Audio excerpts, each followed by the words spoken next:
Allah itu makin banyak bukan makin kurang, tetapi yang kurang adalah kesyukuran kita kepada Allah Subhanahu wa Ta'ala. Itulah yang perlu kita persoalkan sekali. Dan tak lama lagi insyaAllah kita akan mendengar tahun yang baru. InsyaAllah kalau Allah panjangkan usia kita 2024, percayalah di penghujung tahun ini dan juga di awal tahun di hadapan akan datang lagi berita-berita yang sebegini, kerana ia adalah permainan syaitan. Seperti mana yang telah difirmankan oleh Allah dalam ayat 268 surah Al-Baqarah, "Asy-syaitanu ya'idukumul faqra wa ya'murukum bil fahsya." Syaitan sentiasa akan menaburkan janji-janji kefakiran supaya manusia itu sentiasa takut hidup miskin, sehinggalah bila mana dia takut dengan perkara tersebut, dia tergamak untuk berbuat perkara-perkara dosa asalkan tidak menjadi miskin. Tetapi kita yang hidup dengan keyakinan kita kepada Allah, iman sungguh-sungguh dengan tauhid kita bahawasanya lah dialah yang menentukan segala-galanya, memurniakan kita rezeki dan sebagainya, hiduplah sebagai hamba Allah yang sebenar, yang akhirnya insya-Allah tetap diberikan kesejahteraan, kerana kita tahu setiap daripada kita rezeki kita itu berada di tangannya. Malam ini insya-Allah kita nak sambung lagi perbincangan kita daripada ayat-ayat yang telah pun kita baca sehingga waktu ini, dan kita lihat tafsir-tafsir yang telah dibawakan oleh para ulama untuk kita faham lebih mendalam apa yang Allah kehendak daripada kita untuk faham. Iaitulah daripada surah Al-Baqarah yang telah pun kita mulakan perbincangan sehingga waktu ini, sehinggalah kepada ayat yang ke-150. Firman Allah Azza wa Jalla, "A'udzu billahi minasy syaithanir rajim. Bismillahirrahmanirrahim. Wa min haitsu kharajta fawalli wajhaka shatral masjidil haram wa haitsu ma kuntum fawallu wujuhakum shatrahu li'alla yakuna lin-nasi 'alaykum hujjatun illa alladhina ظلموا منهم فلا تخشوهم واخشوني ولأتم نعمتي عليكم ولعلكم تهتدون." Kata Allah, dan dari mana sahaja engkau keluar bagi mendirikan akan salat, maka hadapkanlah mukamu ke arah Masjidil Haram, yakni Kaabah, dan di mana sahaja kamu berada, maka hadapkanlah mukamu ke arahnya, supaya tidak ada lagi alasan ataupun sebarang alasan bagi orang-orang yang menyalahi kamu, kecuali orang-orang yang zalim di antara kamu, kecuali orang-orang yang zalim di antara mereka, yakni ada sahaja yang mereka jadikan alasan. Maka janganlah kamu takut kepada cacat celah mereka, dan takutlah kamu kepada aku semata-mata, supaya aku sempurnakan nikmat aku kepada kamu, supaya kamu beroleh petunjuk hidayah, yakni perkara yang benar. Ayat ini kita dah bacakan serba sedikit sebelum kita tamatkan dengan lawan azan, dan kita agak sedikit lewat dalam perkongsian kita pada bulan yang lalu. Perhentian kita kerana kita cuba habiskan tapi tak tamat di hujung tersebut. Saya ulang kembali bahawasanya ini adalah merupakan ayat yang ketiga dalam turutan perintah supaya kita menghadapkan diri kita ke arah kiblat. Perintah pertama ayat 1 berapa? Ayat 144 yang Allah kata, "Nara taqalluba wajhika fis sama'." Ayat yang kedua iaitulah daripada ayat yang ke-149, "Wa min haitsu kharajta fawalli wajhaka syatral masjidil haram wa innahu lal haqqu min rabbik wa ma Allahu bighafilin 'amma ta'malun." Ini ayat yang ketiga. Allah sebutkan tentang perintah bagi manusia itu supaya mereka menghadapkan diri mereka ke arah kiblat yang baru yang Allah tentukan, iaitulah ke arah Makkahul Mukarramah. Dan kita pun dah lihat apa hikmah sampai perlu diulang 3 kali. Daripada sudut pandangan para ulama, kenapa perlu diulang perintah tersebut sampai 3 kali dalam ayat-ayat yang berdekatan? Ada beberapa pandangan ulama yang telah kita lihat sebelum daripada ini. Kata mereka kerana bagi setiap arahan itu ia ditujukan kepada jenis manusia yang berbeza. Di mana yang pertama daripada ayat 144, Allah tunjukkan kepada orang yang tengok Kaabah depan mata. Ketika mana kamu lihat Kaabah depan mata, Kaabah lah tempat kamu berharap. Yang kedua, orang yang duduk di Mekah tapi tak berada di hadapan Kaabah, maka mereka pun kena hadapkan diri ke arah Kaabah. Manakala yang ketiga itu ditujukan bagi orang-orang yang berada di tempat-tempat ataupun di negara-negara yang lain. So di mana pun kita berada, pendek ceritanya kita mestilah menghadapkan diri kita kepada Kaabah. Tidak ada alasan untuk kita tidak menghadapkan diri kita ke arah Kaabah Baitullahil Haram atas apa juga keadaannya. Sedangkan kata Ibnu Katsir, antara pandangan yang lebih dipersetujui oleh Ibnu Katsir, iaitulah pandangan yang kedua ini, di mana mereka membahagikan tiga perintah tersebut. Itulah yang pertama, untuk semua yang berada di bumi Mekah, tak kiralah yang depan Kaabah ke, belakang Kaabah ke, tapi maaf, belakang Kaabah itulah jauh daripada arah Kaabah. Yang keduanya iaitulah orang-orang yang berada di negara-negara yang lain. Dan yang ketiganya iaitulah orang yang dalam permusafiran. Di mana-mana pun dia tak tahu dia sedang berada di mana, tetap dia kena usahakan untuk menghadapkan diri dia ke arah Baitullahil Haram sekalipun kata para ulama dalam keadaan dia berijtihad. Contohnya kita berada dalam hutan, tak tahu arah kiblat mana, kompas pun tak ada, matahari pun antara nampak dengan tak nampak. Waktu tu kita kena cari apa-apa petunjuk yang boleh menguatkan keyakinan kita, walaupun pada setakat kita kata 75% keyakinan yang dikatakan zahir, kena ada keyakinan tersebut. Dan bila mana kita angkat takbiratul ihram, arah itulah yang mesti kita hadapkan. Kalaupun selepas daripada kita takbir, tiba-tiba orang kata, kiblat kau tu salah lah, nak buat macam mana? Batal tak sembahyang? Tak batal. Kita cuma perlu betulkan kedudukan sembahyang kita dengan menggerakkan tubuh kita arah yang sebenarnya. Kalau dah habis sembahyang macam mana pula ustaz? Tadi kiblat salah, nak sembahyang balik ke? Tak kena dah. Sebab apa? Sebab waktu kita mengangkat takbiratul ihram, kita mengangkatnya atas keyakinan yang ada dalam hati kita, itulah kiblat yang sedang saya hadapkan. Sampai macam tu sekali? Yes. Tapi janganlah pula tuan-tuan mari masuk masjid, saya yakin kiblat dah sana. Janganlah macam tu, benda sini petunjuknya dah jelas. Ini arah mihrab, ini arah depan. Siapa yang cari pasang nak kata belah sana adalah kiblat, itu memang tak sah sayang. Sebab benda tu dah jelas. Yang kesempatan tadi benda yang kita tak jelas. Okey? So ini yang dipersetujui oleh Ibnu Katsir. Kenapa dia ulang perintah tersebut 3 kali?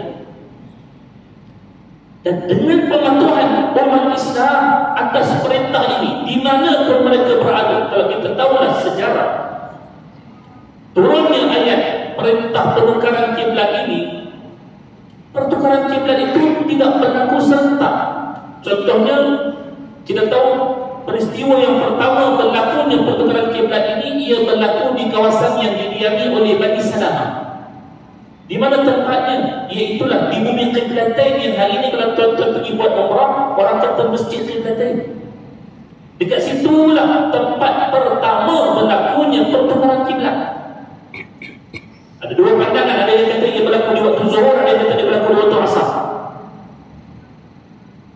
Tapi tempat-tempat lain macam mana? Adakah tak berlakunya pertukaran kiblat? Of course lah berlaku pertukaran kiblat, tapi ia mengambil sedikit masa daripada tempat yang pertama berlakunya perubahan kiblat. Khabar itu disampaikan ke tempat-tempat yang lain, sehinggalah bumi Quba, bumi yang pertama disinggahi oleh Nabi SAW, diriwayatkan pertukaran kiblat itu hanya berlaku sehari selepas daripada perintah itu turun. Sebab nak sampaikan orang, bagi tahu supaya ubah arah kiblat itu jadi masa. Tetapi di mana-mana pun di bumi Madinah sebenarnya, kalau orang tanya, kalau kata Masjid Qiblatain itu adakah di situ saja berubah kiblat? Kiblat tempat lain tak berubah? Tak. Kiblat tempat lain semuanya berubah. Mana-mana pun manusia yang mendengar perintah ini, sampailah kita yang menerima perintah ini juga telah pun mengikuti arahan tersebut. Sebab apa? Tujuannya kata Allah supaya tidak ada lagi siapa-siapa daripada kalangan orang-orang Yahudi yang sebelum daripada ini menjadikan isu kiblat ini sebagai sesuatu perkara untuk mereka troll Nabi sallallahu alaihi wasallam. Kita tahu kan? Ingat saya cerita sebelum lagi pergi. Orang Yahudi cukup pantang tengok Nabi sembahyang arah Masjid Al-Aqsa. Terus diejek Nabi, dia kata, "Ya Muhammad, kamu kata agama yang kamu bawa itu agama yang baru. Tapi kenapa kamu sembahyang masih lagi menghadap kiblat yang sama daripada apa yang dianuti oleh orang-orang yang terdahulu, iaitu orang Yahudi dan juga orang Nasrani yang menghadapkan diri mereka ke arah Masjid Al-Aqsa dalam ibadat mereka? Apa beza antara agama yang kamu bawa dengan agama kami?" Maka bila mana Allah merubah kiblat umat Islam menuju ke arah satu-satunya kiblat yang tidak ada mana-mana agama yang lain berkiblat ke tempat itu. Contoh carilah mana-mana agama yang lain daripada agama Islam, tidak ada yang seumpama dengan kita ke arah menghadapkan kiblat pada itu. Maka disitulah Allah suruh supaya tidak menjadi hujah ke atas orang lain untuk mempersendakan Nabi sallallahu alaihi wasallam ataupun cuba untuk menyamakan agama Islam dengan agama yang lain hanya kerana yang namanya kiblat kita dengan kiblat mereka itu sama. Daripada awal lagi Allah telah pun menukar arah kiblat supaya orang tahu Islam itu tak ada satu pun agama yang menyerupai akannya. So hari ini kalau ada sekarang usaha daripada pihak-pihak yang lain yang cuba untuk menyamakan Islam itu dengan agama yang lain daripada sudut pengibadatannya, maka jawabnya kita kata minta maaf. Islam adalah merupakan sesuatu yang didatangkan oleh Allah dan juga Rasulnya. Apa yang telah ditentukan itu berbeza daripada anutan agama-agama yang lain. Meskipun kita tahu apa yang telah datang daripada umat-umat yang terdahulu adalah nabi-nabi yang membawa ajaran yang sama, tetapi yang dimaksudkan berbeza itu ialah setelah berlakunya penyelewengan agama Islam yang telah pun datang kepada umat-umat yang terdahulu, menyebabkan mereka membawakan anutan agama tersebut mengikut hawa nafsu mereka, bukan mengikut kepada apa yang telah ditentukan oleh Allah, menjadikan mereka itu berbeza sama sekali daripada umat Islam. Maka jika kehendak untuk menghadapkan kiblat ke arah Kaabah itu hilang daripada sifat umat Islam, orang anggap bahawasanya menghadap kiblat itu dah tak jadi benda-benda yang core, benda-benda yang utama. Contohnya kita ni dah 1400 tahun dah, takkan tak berubah-ubah lagi kiblat. Dulu mungkin orang kata kita menghadap ke arah kiblat Kaabah tu sebab satu ketika dahulu di situlah tumpuan seluruh masyarakat dunia kepadanya. Hari ini kita kata orang Malaysia mungkin tumpuannya ke arah KLCC contohnya. Tak boleh kita arah kiblat kita ke arah KLCC, kan lebih senang nak nampak tempat-tempat daripada Bukit Indah, boleh nampak KLCC daripadanya. Bolehkah kita buat demikian? Tak boleh. Sebab kalau hilang sifat berkiblatkan ke arah kiblat yang sama ini, orang lain akan mengambil bahagian ini untuk menjadikan ia sebagai punca memfitnah umat Islam, iaitulah antaranya umat Islam itu tidak ada kesatuan pada masing-masing membawakan cara beribadah masing-masing mengikut kepada hasrat masing-masing, keinginan masing-masing, sedangkan kita yang namanya hamba Allah mengikut Nabi Muhammad sallallahu alaihi wasallam pada perkara-perkara teras beragama, kita sama sekali tidak boleh berbeza padanya. Antaranya iaitulah kiblat yang ditentukan satu sahaja, tidak ada yang lain. Dalam hal kiblat ini tidak ada sebarang perbezaan di kalangan para ulama berkenaan tentang dalam hal-hal yang tertentu daripada perkara-perkara jamaknya. Kita mungkin ada perbezaan pandangan. Contoh nak baca doa kunut, tak baca doa kunut, sentuh lelaki, sentuh wanita ataupun sentuh yang berlainan jantina yang bukan daripada kalangan mahram kita, dibantar wuduk, kata batal wuduk, itu ada bezaan sebab ia perkara cara. Tapi dalam isu kiblat ini Allah melarang kita daripada berbeza pandangan padanya. Dia cuma satu pandangan, tidak ada pandangan yang lain. Daripada zaman satu ketika dahulu, zaman Nabi sampai zaman sekarang, tak ada sesiapa yang berpandangan lain daripada menyatakan kiblat kita adalah ke arah Baitullahil Haram, melainkan kalau dibawakan satu kiblat yang baru, kita tahu dia adalah pembawa ajaran yang sesat. Cukup, full stop, tak ada kata-kata yang lain. Kalau nanti tiba-tiba muncul dalam masyarakat kita, tiba-tiba satu hari nanti ada seorang kata kita ada kiblat yang baru, arah mana? Bagilah arah macam mana sekalipun. Contohnya, tak boleh. Dia tidak akan boleh lari daripada prinsip yang telah pun ditegaskan oleh Allah Subhanahu Subhanahu wa taala padanya, li anda yakuna lin-nasi 'alaikum hujjah, supaya umat-umat yang lain tidak lagi boleh berhujjah kepada kamu, ke atas kamu juga perkara yang mungkin menimbulkan syubhat, keraguan kepada masyarakat seluruhnya ataupun bagi umat Islam itu secara khusus. Begitu juga selain daripada itu, agar mereka tidak berhujjah bahawa kaum muslimin sama dengan mereka dalam menghadap ke arah Baitul Maqdis. Kata Ibnu Katsir, secara khusus ini yang lebih tepat, sebab isu yang ditangani pada masa tersebut iaitulah isu provokasi yang dibuat oleh orang Yahudi terhadap diri Nabi SAW selama tempoh lebih kurang 16 bulan sehinggalah turunnya ayat yang memulakan pertukaran kiblat, iaitulah ayat 144 tadi. Bagaimana Allah mulakan ceritanya daripada Allah mengkhabarkan, dia mengetahui apa yang dirasakan oleh Nabi selama tempoh 16 bulan tersebut daripada provokasi orang Yahudi yang sentiasa mempersedakan kiblat Nabi pada masa tersebut ke arah Baitul Maqdis. So bila mana Allah menukarkan arah kiblat tersebut, kata Ibnu Katsir, ini pada Ibnu Katsir yang lebih tepat iaitulah supaya terbongkar seluruh mulut orang-orang Yahudi daripada membicarakan hal yang mereka provokasi Nabi sebelum daripada itu. Tapi jawapannya, adakah ianya terhenti dengan berlakunya pertukaran kiblat? Orang Yahudi ni walaupun dia kalah tadi, dia takkan senyap, sebab dia bukan pihak yang mencari kebenaran. Dia adalah pihak yang sentiasa mencari ruang-ruang untuk menimbulkan keraguan terhadap diri Nabi. Yang saya ceritakan pada tuan-tuan, bila mana Allah dah ubah arah kiblat, dia cari pula hujah yang lain. Hujah ini katalah, dia cari hujah yang kita dapat lihat daripada permulaan juzuk yang kedua. Betapa mereka bertanyakan, apa halnya pula dengan orang-orang yang telah pun menyembah Allah ke arah Masjidil Aqsa? Adakah ibadat mereka itu diterima ataupun tidak sebelum daripada itu? Allah dah jawab dalam perbincangan kita sebelum daripada. Maka kata Abu Arabiyah, yang dimaksudkan dengan perkara ini ialah Ahlul Kitab. Yang dimaksudkan dengan hujah umat lain ke atas kita ini, iaitulah hujah yang dikemukakan oleh ahli kitab daripada kalangan Yahudi juga Nasrani. Tak kala mana mereka menyatakan Muhammad itu berpaling ke arah Kaabah. Dan bila mana mereka tengok Nabi SAW berpaling ke arah Kaabah, mereka menganggap peralihan itu hanya berlaku kerana sentimen perasaan Nabi SAW, bukan kerana perintah daripada Allah. Sampai mereka menyebutkan bahawasanya Muhammad berbuat demikian pasal dia rindu sangat ke arah Kaabah, tempat yang dia datang satu ketika dahulu. Maka sesekali dia memandang ke arah Kaabah untuk menghilangkan rindu dia walaupun daripada kejauhan. Sedangkan dalam hati mereka berharap agar perubahan itu tidak berlaku seterusnya, supaya mereka sentiasa mendapat bahan untuk membahan Nabi SAW. Tetapi apa yang mereka nantikan sampai kesudahan hari, sampai ke hari ini, kiblat kita tak pernah berubah ke arah tempat yang sememangnya.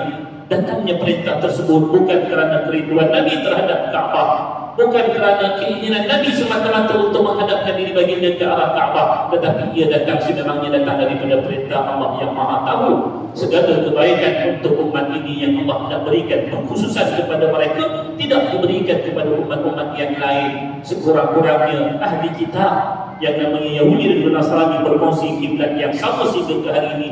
Sedangkan kita umat Islam, kita telah memiliki satu kiblat yang khusus untuk kita, tidak seperti mana umat yang lain.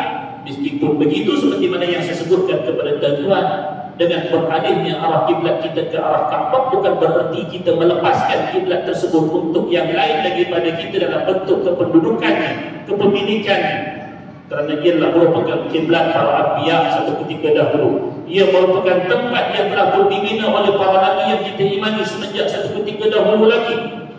Sehinggalah ianya ditentukan oleh Allah menjadi kiblat kita yang pertama sebelum berlaku perubahan kiblat yang kedua. Maka walaupun kita telah pun mendapat kiblat yang baru yang namanya Kaabah, kewajipan untuk mempertahankan bumi tersebut sebagai bumi suci bagi umat Islam dengan ditetapkan pahala bagi sesiapa yang bersalat di sana dikekalkan sampailah kepada hari ini, iaitulah sebanyak 500 kali ganda siapa yang bersalat di masjid tersebut menghadap ke arah Masjidil Haram. Maka Rasulullah SAW setelah Allah menutup sama sekali peluang untuk orang-orang yang lain berhujah ke atas Nabi dan juga para sahabatnya, begitu juga dengan umat Islam, Apa yang perlu kita pelajari daripada ayat ini iaitulah ianya memperlihatkan ketaatan Nabi SAW dalam semua keadaan. Perubahan itu berlaku hanya setelah daripada datangnya perintah Allah buat ini Nabi, bukan Nabi yang memandai-mandai mengalihkan arah kiblat itu mengikut kesukaan Nabi. Tak. Kalau Nabi lah suka-suka nak alihkan arah kiblat, sekali dia diikut mesti esok dia dah tukar. Tapi Nabi sampai menanti dalam riwayatnya disebutkan 16 bulan sehingga datangnya perintah Allah dalam ayat yang ke-144 itu tadi, barulah Nabi SAW mengalihkan arah kiblat seperti mana yang telah diletakkan ke atas baginda dan umatnya, supaya tidak ada langsung keraguan dalam diri umatnya yang beriman dan orang-orang yang zalim yang menunggu untuk menyusahkan Nabi dengan setiap daripada perubahan-perubahan tersebut tidak lagi mampu untuk berhujah kerana sememangnya dia datang daripada perintah Allah Subhanahu wa ta'ala. Bagi diri Nabi, Allah ajar lagi apa dia? Allah kata, inilah keadaan yang sepatutnya ada dalam jati diri umat Islam. Once bila mana datangnya perintah Allah, atas perintah itulah kita mesti berpegang tanpa ragu-ragu, tanpa takut-takut akan apa pun yang datang, sama ada daripada cercaan manusia ataupun ancaman manusia. Sebab apa? Sebab kita adalah merupakan hamba Allah yang taat perintahnya. Kalau setiap daripada perintah itu masih lagi kita punya ketakutan terhadap makhluk, apa arti kita bertuhankan Allah Subhanahu wa ta'ala? Kenapa tak buat perintah Allah Ta'ala ni? Saya takut orang cakap saya macam itulah, orang cakap saya macam inilah, orang ambil tindakan pada saya macam inilah. Allah sebutkan dalam ayat ini, fala takhshaw, jangan kalian sama sekali takutkan orang-orang yang zalim. Yang dimaksudkan dengan zalim kita tahu dalam banyak bahasa ibarat Al-Quran. Antaranya itulah orang yang mensyirikkan akan Allah Subhanahu wa ta'ala, yang sentiasa akan mencari jalan bagaimana untuk menyalahi setiap daripada perintah Allah, dan juga orang-orang yang menzalimi diri mereka sendiri dengan tidak berbuat taat menuruti segala perintah Allah Subhanahu wa ta'ala. So Allah kata, kalau kalian dah tahu ini adalah kebenaran yang datang daripada Allah, kalau dalam urusan kiblat adalah urusan kiblat, tapi termasuklah semua daripada perintah Allah yang terkandung dalam Al-Quran, sepatutnya kita yang menerima perintah tersebut kena berusaha bersungguh-sungguh untuk melaksanakannya tanpa ada ketakutan-ketakutan terhadap tertentu daripada kalangan makhluk. Jadi orang takut untuk laksanakan perintah-perintah Allah sebab takut hilang kepentingan-kepentingan diri dia. Tak boleh begitu. Bila mana Allah perintahkan kita dengan sesuatu, tak boleh mana-mana orang yang mengaku beriman kepada Allah menyatakan, minta maaflah, untuk waktu ini kami punya pilihan yang lain, sebab pilihan yang Allah bagi pada kami itu tak bagus untuk waktu ini. Wal'iyadzubillah. Tak boleh cakap begitu. Pasal apa? Sebab tanggungjawab kita yang utamanya adalah kepada Allah.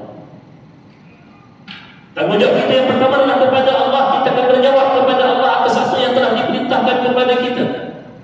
Kalaupun seluruh makhluk yang namanya manusia ini enggan untuk patuh padanya, tinggal hanya berseorangan kita untuk taat pada perintah Allah tersebut, maka kita tetap akan berpegang dengan apa yang telah Allah Subhanahu wa ta'ala perintahkan kepada kita, sebab kita tahu kesemua kita akan kembali kepada Allah dan dipersoalkan atas apa yang kita perbuat, bukan atas apa yang orang lain perbuat.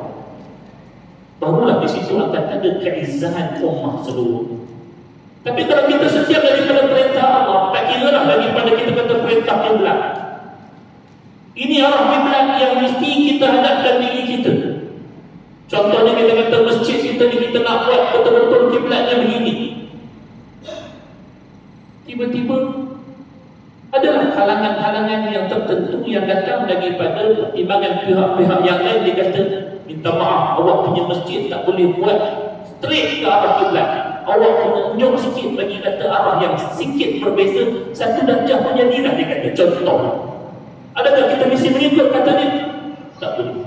Minta maaf, kita yang kena usahakan kita sendiri gerakkan masjid kita. Tujuannya bukan kata kita nak buang masjid, tak. Kita kena pastikan masjid tersebut ianya tetap menghadap ke arah kiblat seperti mana yang berlaku sekarang ni. Tak boleh kita elakkan ataupun enjahkan beralihnya arah kiblat ke 1-2 darjah.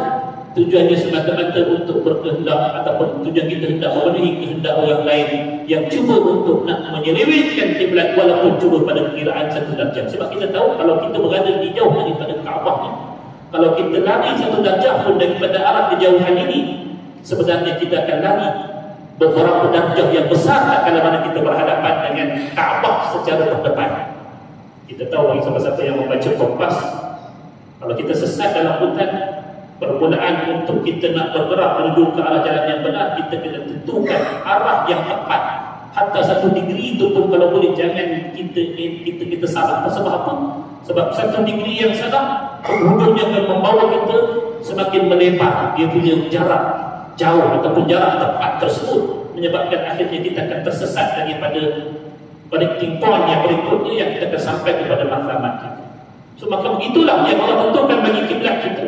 Mesti kena tepat. Antara itulah tuan-tuan tahu kan, bagaimana pembinaan rumah-rumah Allah Subhanahu Wa Taala, bila mana tak kala mana nak ditentukan kedudukannya, dia mesti kena panggil jabatan agama untuk nasahkan dulu kiblat kita betul ke tidak, tepat ke tidak dengan kita punya kedudukan pembinaan dan sebagainya. Kalau pembangunannya dah dibina, dijemput pihak berkuasa agama, pihak jais untuk mari cek balik. Ada setengah daripada masjid saya tak sebut, masjidnya menghadap ke sini, tapi sebab awal dulu bila mana dia bina, mungkin dia tak cek benda tersebut, masuk dalam masjid, isian masjid dia sepatutnya straight macam ni, masjid dia jadi bengkok. Pasal apa? Sebab pembinaan awal dulu dia tak jaga. Ini isu yang sensitif, besar, kiblat. Maka pada ketika itulah Allah minta, ketika mana manusia melakukan pekerjaan yang melibatkan kiblat ini, jangan takutkan sesiapa untuk kita menghadapkan diri kita, untuk menghadapkan ke arah kiblat yang telah pun ditentukan oleh Allah. Kerana sesungguhnya Allah sahajalah yang lebih berhak untuk ditakuti daripada sekalian mereka yang lain. Allah kata, "Fala takhshawhum wakhshawni wa liutimma ni'mati 'alaikum wa la'allakum tahtadun."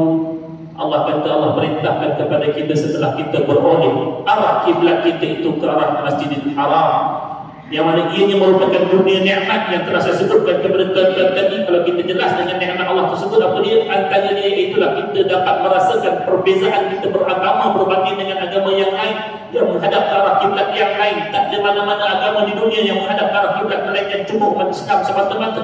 Itu adalah nikmat yang besar. Maka pada ketika itulah Allah minta untuk kita kekal dalam keadaan tersebut. Apa kekal? Apa maksud kekal dalam nikmat tersebut?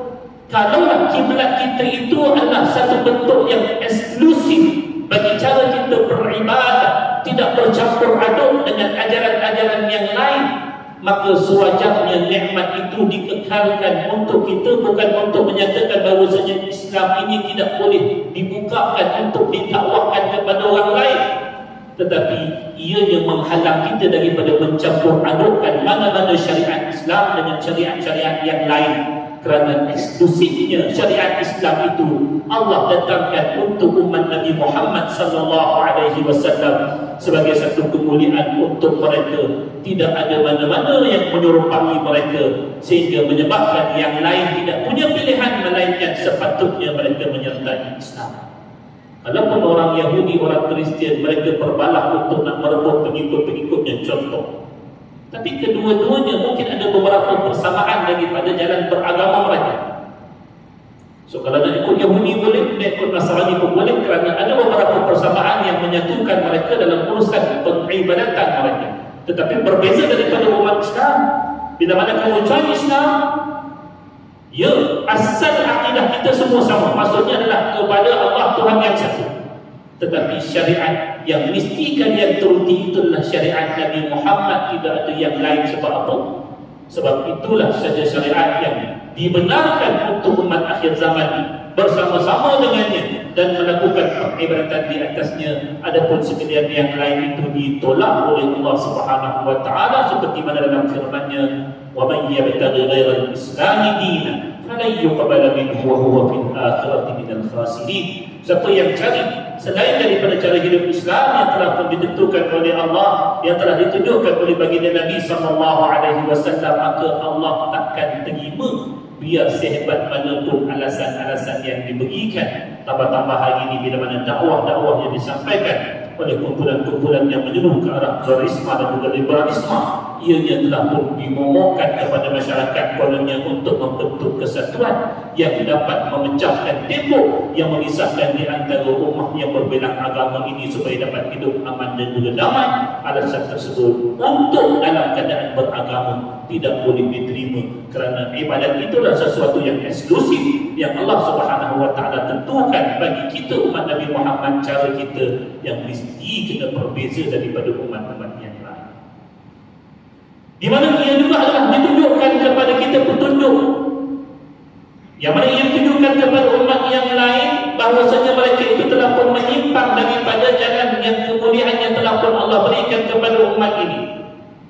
Dan Allah khususkan jalan itu hanya untuk umat Nabi Muhammad SAW dengan memberikan kita Kaabah itu sebagai kiblatnya, berbanding dengan umat yang lain yang telah pun tersimpang tersebut. Mereka dikekalkan pada keadaan yang lama sebelum lagi pada ini menunjukkan yang betul itu hanyalah umat Nabi Muhammad SAW.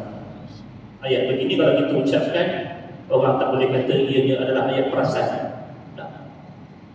Ikut ni perasan nak kata umat Nabi Muhammad saja, ikut Nabi Muhammad saja yang betul, tapi itu mana tak betul. Ini bukan dalam perbezaan pandangan, tuan-tuan. Dalam kita kata kita menetapkan akidah kita, kalau kita kata Islam yang paling betul, tak ada siapa yang boleh katakan kepada kita, tak, kami juga betul macam kau. Dan kau tu tak boleh kata bahawasanya hanya kau saja yang betul. Kita kata kau nak kata kau betul, itu punya pasal kau. Tapi nak kata Islam sama betul macam kau, minta maaf, itu bukan kita punya satu ketetapan yang kita boleh terima. Sebab dalam Islam yang betul itu cuma satu, yang namanya inna dina indallahi Islam, wa man yabtaghi ghayra al-islami dinan falan yuqbala minhu wa huwa fil akhirati minal khasirin. Al-ghayra dinillahi yabghun. Ayat-ayat yang jelas daripada sisi Allah Subhanahu wa taala yang melarang kita daripada kita mengambil agama yang lain untuk disamakan sama seperti mana Islam dalam hal beragama, apatah lagi kita kata dalam hal-hal yang secara khususnya sebenarnya dikhususkan untuk umat Nabi Muhammad SAW, iaitu daripada kalangan orang yang beriman. Apa tujuan kita bisa tetapkan keadaan yang sedemikian rupa? Sebab dengan jalan kita menjaga eksklusifnya Islam daripada jalan persyariatan tersebut, itulah yang menjamin hidayah Allah akan berterusan buat kita, la'allakum tahtadun. Tapi kalau waktu kita mula ada toleransi dalam arti kata menerima agama lain itu sama seperti mana kita, waktu itulah kita akan lihat akan dicabut nilai-nilai agama daripada kita, sehingga orang-orang Islam itu akhirnya lari kepada agama yang lain. Itu tak dibenarkan oleh Islam. Sebaliknya kita diminta untuk bertegas dalam persoalan-persoalan pokok agama. Tujuannya apa dia? Itulah yang kita harapkan anak-anak kita akan kekal berada di atasnya. Kalau kita sebut pada anak-anak kita, Islam dan juga agama-agama lain sama, agak-agak tak ada kecas anak kita satu masa nanti. Dah bapak kata saya punya agama dan juga agama lain sama, saya punya pilihan untuk menentukan saya nak pilih mana-mana agama untuk saya ikuti. Tidakkah itu berbahaya? Sedangkan Islam itu sajalah satu-satu jalan yang telah Allah tentukan bagi kita untuk kita ikuti, tidak boleh jalan yang lain.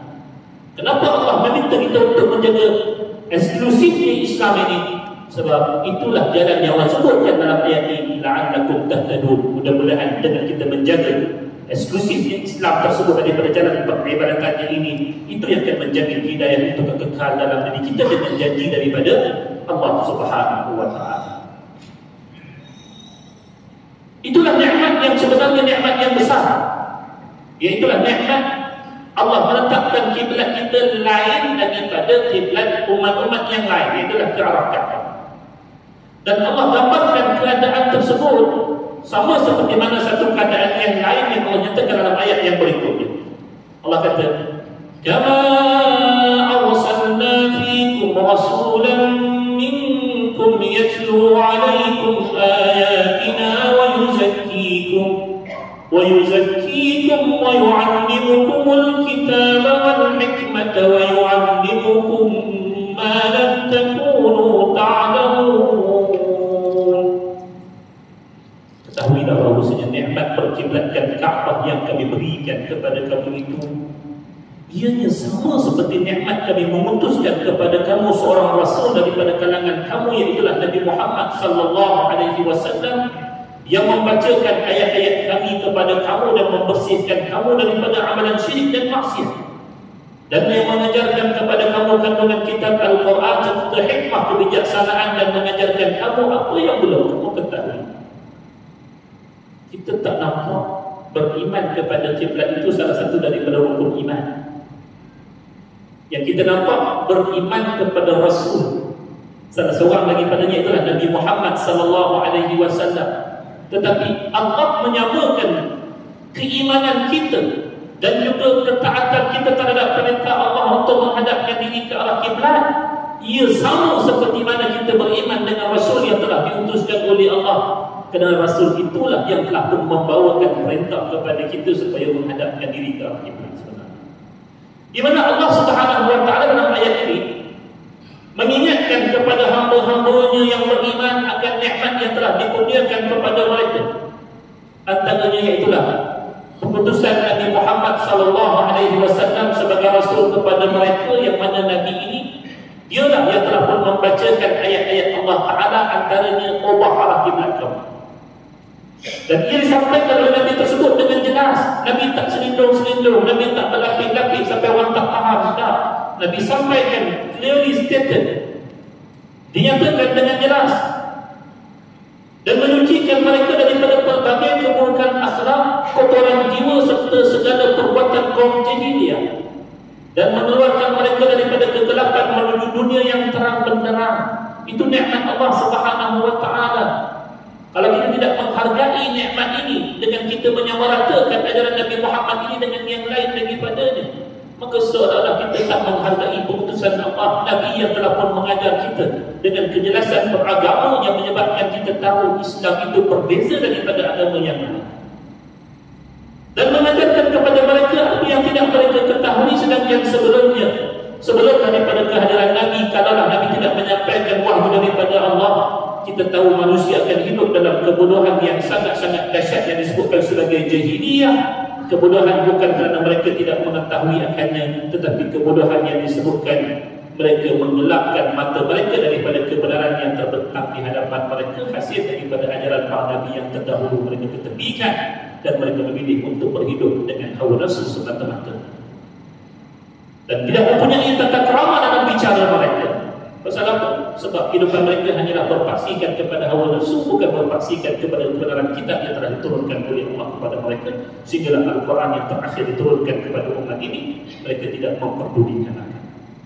Tetapi dengan berkat risalah yang dibawa oleh Rasulullah SAW, insyaAllah masuk tuan-tuan. Silakan muazzin setelah azan.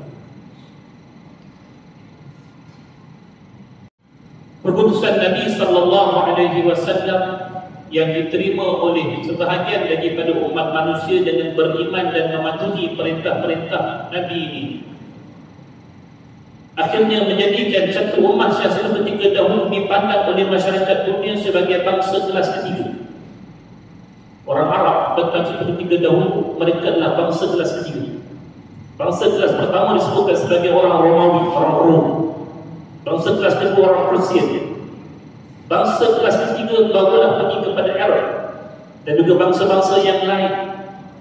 Tetapi dengan serentak mereka menerima keputusan Nabi SAW, mentaati akan perintah-perintah. Akhirnya orang Arab daripada kelas ketiga, mereka berjaya menewaskan dua lagi kumpulan manusia yang di atas mereka, Persia dan juga Rom.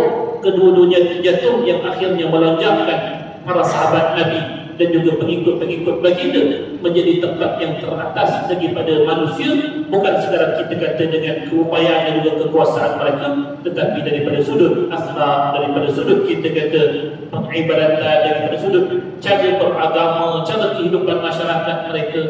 Itu menjadikan mereka itu begitu istimewa, sampailah kepada apa yang telah pun berlaku akibat daripada kealpaan dan kerekaan umat akhir zaman ini, menyebabkan akhirnya kita kembali terhina dengan apa yang dihinakan oleh Allah, disebabkan kita tidak memilih untuk hidup dengan sebenar-benarnya cara hidup yang telah ditentukan oleh Allah, yang namanya cara hidup Islam, yang mana itulah merupakan peringatan saat satu ketika mana Sayyidina Umar radhiyallahu ta'ala anhu membuka Masjidil Aqsa, yang kita tahu dengan serentak pembukaan Masjid Aqsa, ianya melonjakkan umat Islam menjadi umat kelas pertama. Siapa-siapa pun bahagian daripada manusia yang menguasai bahagian bumi Al-Aqsa, maka mereka adalah merupakan kaum yang nombor satu di seantero dunia, semua diketahui oleh kita. Tapi pada sehari di mana di bukanya Masjid Al-Aqsa, Sayyidina Umar telah pun menyampaikan pesan, satu kalimah yang diingat sampai ke hari ini. Kata Sayyidina Umar, kita merupakan satu kaum yang telah dimuliakan oleh Allah dan Islam. Barang siapa yang mencari kemuliaan lain daripada kemuliaan Islam, maka kita pasti akan dihinakan oleh Allah Subhanahu wa taala. Kalau tak di dunia, kita akan dihinakan di akhirat. Tapi kita tahu penghinaan itu kita boleh mulakan ataupun kita boleh rasai kesan permulaannya di dunia lagi.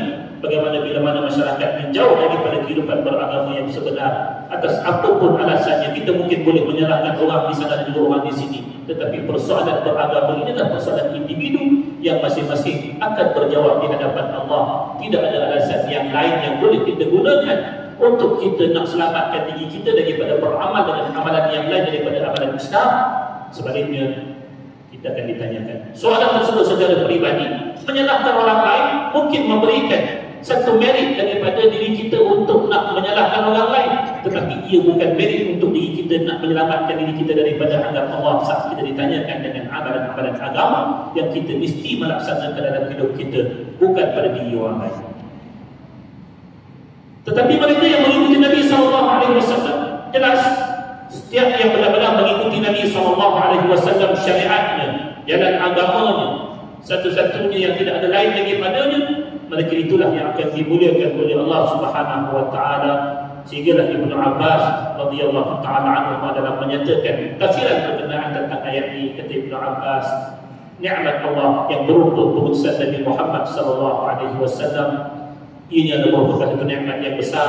Oleh kerana itulah, lepas daripada ayat ini, selesai daripada ayat 121 ini, terus Allah kata kepada dia, fadhkuruni adhkurkum washkuruni wa la takfurun. Sebab hujung ayat 151 Allah kata, wa yu'allimukumul kitaba wal hikmata wa yu'allimukum ma lam takunu ta'lamun fadhkuruni adhkurkum washkuruni wa la takfurun, serta dengan keputusan Nabi Muhammad sallallahu alaihi wasallam yang mengajarkan kita dengan agama ini. Kita wajar bersyukur kerana dipilih untuk menjadi umat Nabi Muhammad, diizinkan untuk hidup dengan apa yang telah pun Allah turunkan kepada Nabi sallallahu alaihi wasallam daripada Islam ini, sehinggalah melaksanakan syariat di dalam hidup kita dan seterusnya pada peringkat-peringkat yang lain.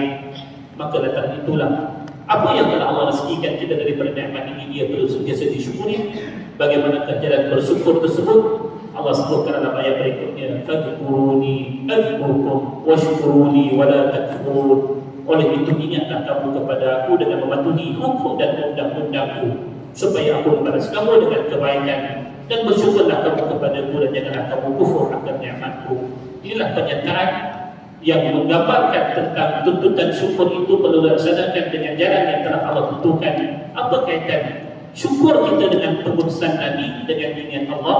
InsyaAllah kita akan lihat dalam kupasan tafsir ayat yang berikutnya pada bulan yang akan datang ataupun pada tahun depan, insyaAllah. Subhanakallahumma wa bihamdika asyhadu an la ilaha illa anta astaghfiruka wa atubu ilaik. Bismillahirrahmanirrahim. Alhamdulillahi rabbil alamin, wassalatu wassalamu ala sayyidil mursalin nabiyina Muhammad wa ala alihi washabbihi ajma'in. Allahumma anfa'na bima 'allamtana wa 'allimna ma yanfa'una. Allahumma zidna 'ilma warzuqna fahma. Allahumma rabbana atina fid dunya hasanah wa fil akhirati hasanah wa qina 'adzaban nar. Wa sallallahu ala nabiyyina Muhammad wa ala alihi washabbihi wasallam. Walhamdulillahi rabbil alamin.